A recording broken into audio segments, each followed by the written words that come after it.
not there.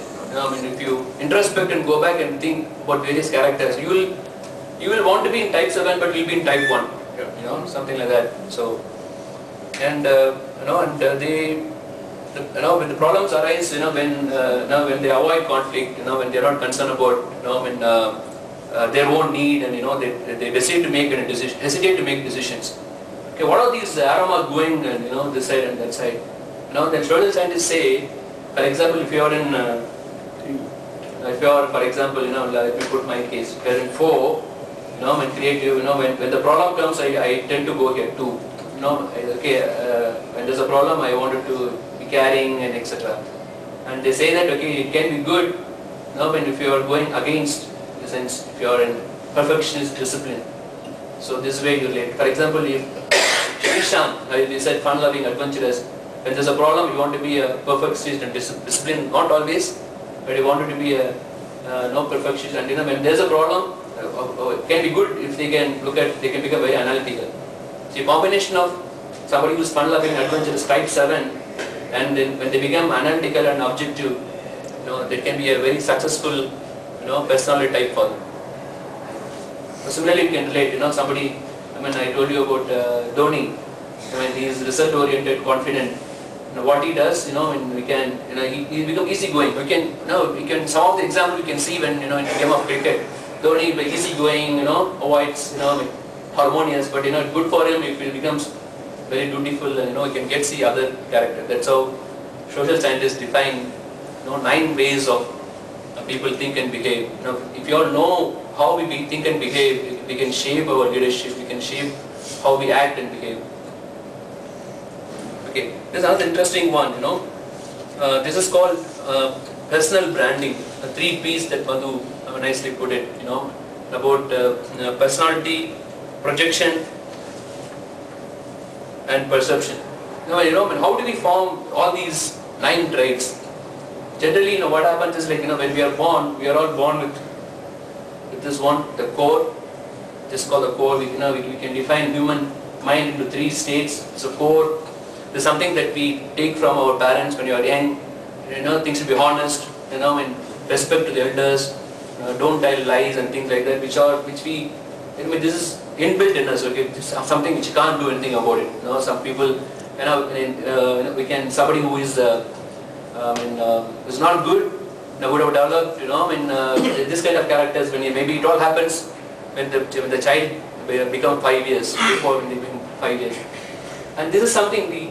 The first P is a personality, and the second is a projection. This is what we want to project to people. We learn. We want to be good leaders. We learn new things. We add all these things to actually. We want people to.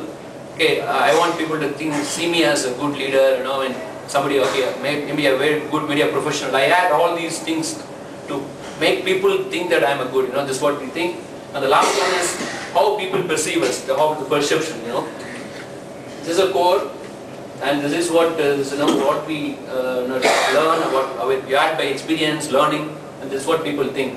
Sometimes we want people to think that you are so and so, but they have a different perception. I have a very interesting model I want to share with us at time in the end, where we said when everybody is asked to analyze about their core personality and their personality, their projection and perception. This is how we come across. Okay, now this is who is the leader? We learned all these and then said, okay, there are 2 common traits in a good leader. So who is a leader? Can somebody, what are characters that we say who is a good leader? Can inspire. Can inspire, then? He brings the best out of everyone. Okay, then? Can listen. Takes along people with him. Okay. Who keeps wicket keeping. Okay, I just wanted to know. Can you just tell me, can you recollect these names? No.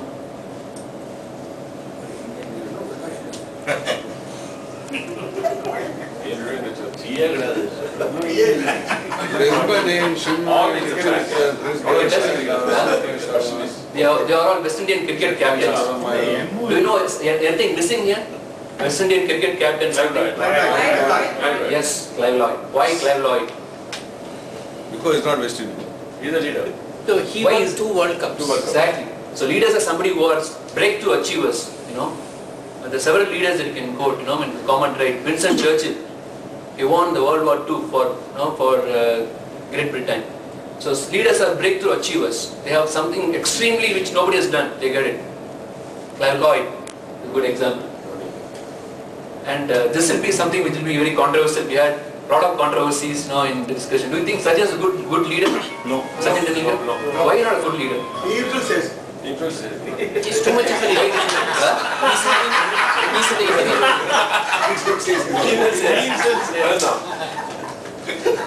He's He is good as himself. He's an individualist. Individualistic, but and more. Not necessarily. He is a team man, but he was not a good captain. That's the only thing. Why is not a good Because captain? he is a perfectionist. He's a follower, not a leader. Exactly. Perfectionist. I mean, leaders have good followers. Sachin Tendulkar did not have a follower. I mean, he did all these 100 centuries, whatever it's for him, but he did not have a good follower.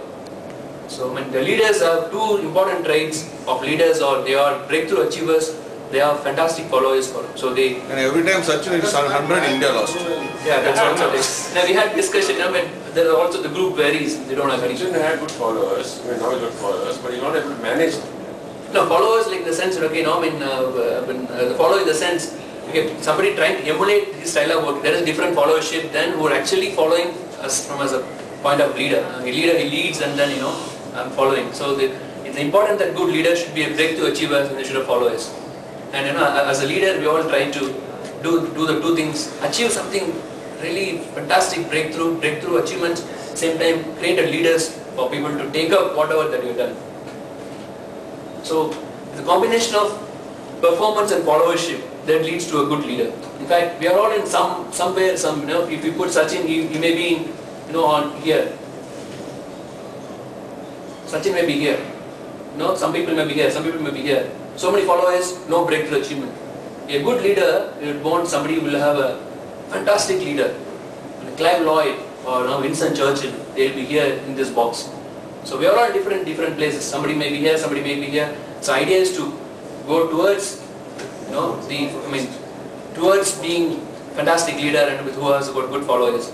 So in the end, we have seen about 9 different types people behave, and act in different occasions, and then how we develop these characters, and then what we should have to be a good leader, what we should do. It's kind of continuous learning. It's like I like this, self-sculptor. We have to chisel ourselves regularly, keep continuous learning to be here. Okay, and I wanted to maybe have 5 minutes.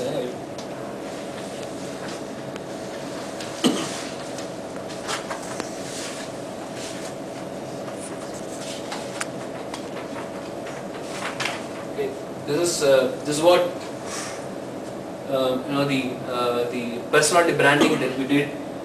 I said the core remain honest, respect. Always have what isn't for me. I want to be helping and helpful.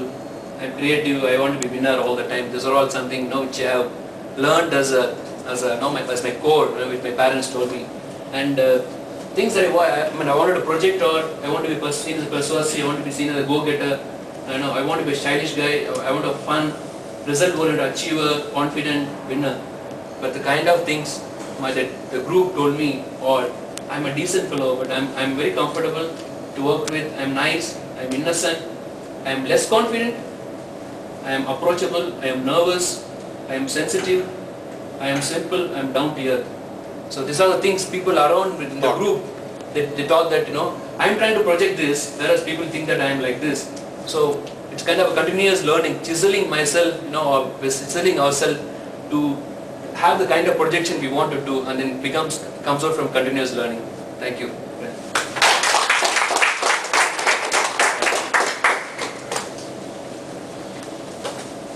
Perfect timing. Before I vote of thanks, I request Balaji